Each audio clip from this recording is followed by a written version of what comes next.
Good might take a little longer being good. It might take a little bit longer to do whatever your mission is. Yeah.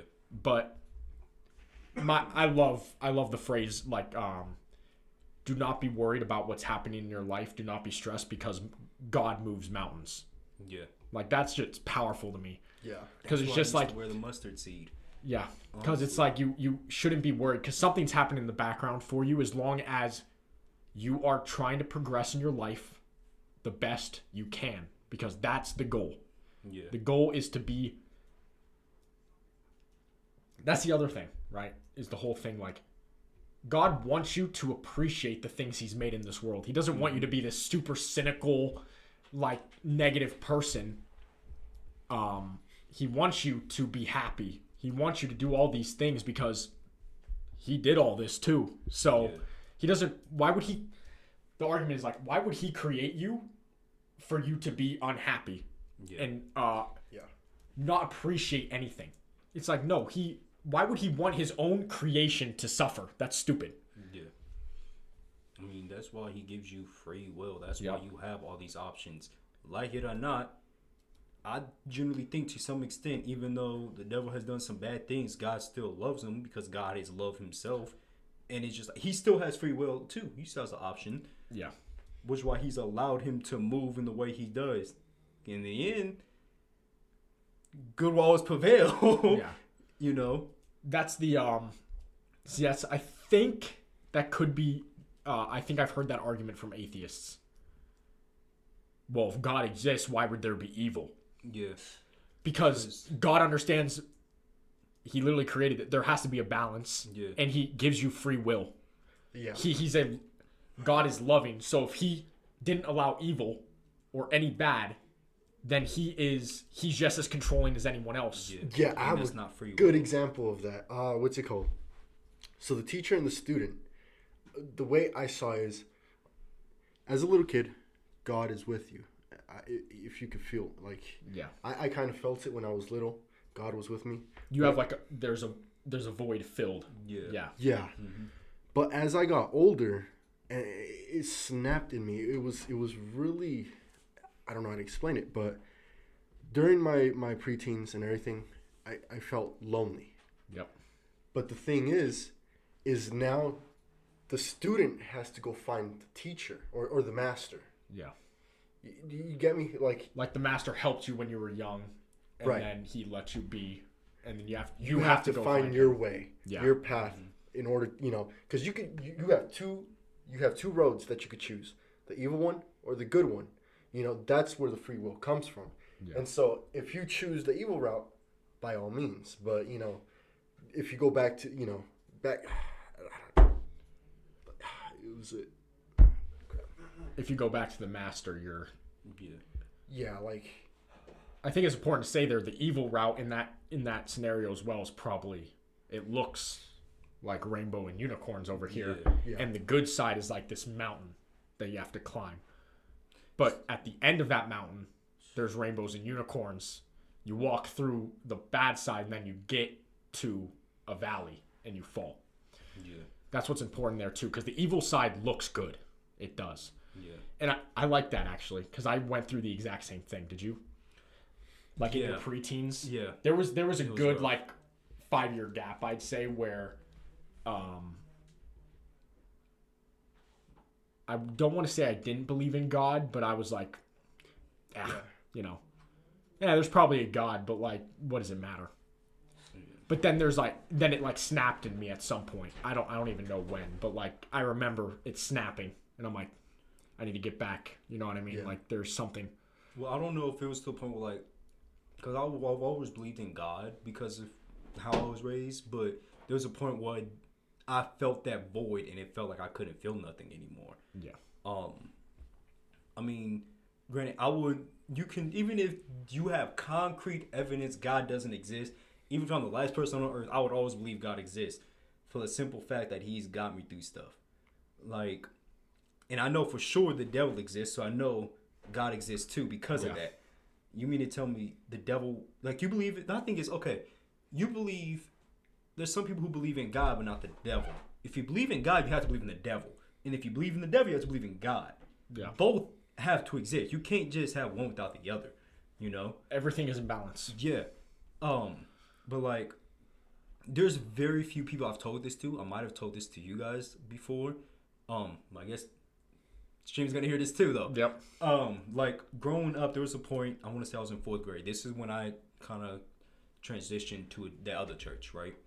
And this is why I love this group, and I'll always be there. Try to, even if I got to come in and out, try to support them, right? There was a youth camp. They always do it, you know, once a year during the summer. Well, we're at church one day, on a Wednesday or whatever, and they got back from camp.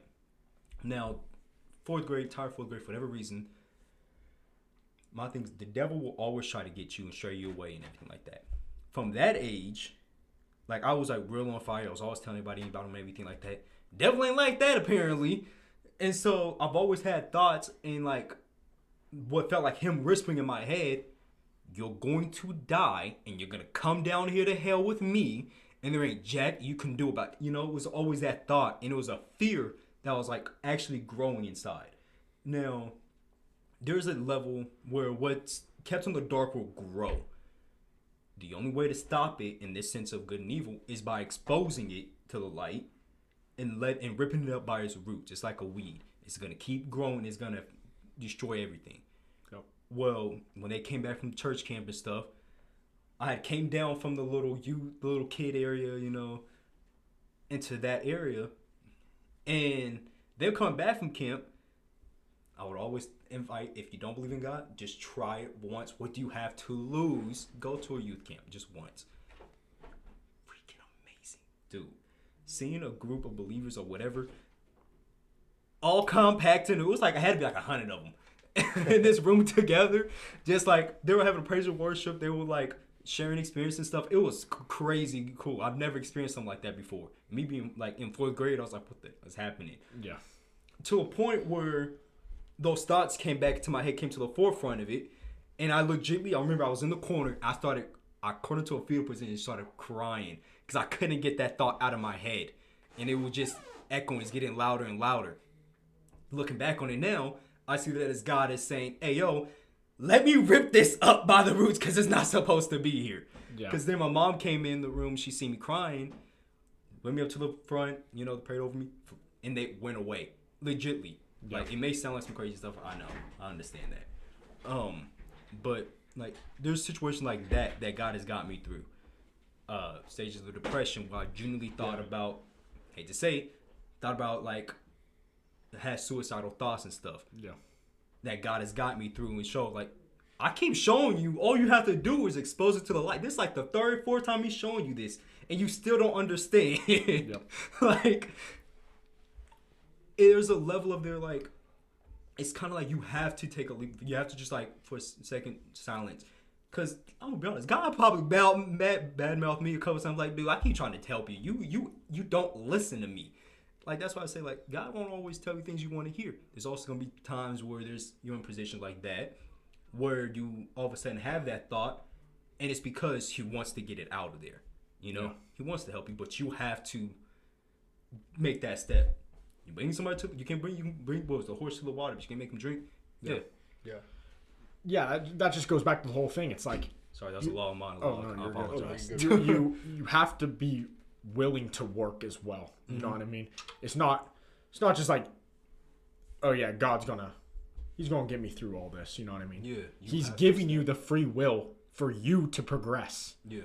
He's there, and I always like to think he's not gonna let you fall if it's not your time to go. Yeah. You know what I mean? Like if you still have a purpose, he's not gonna let you go.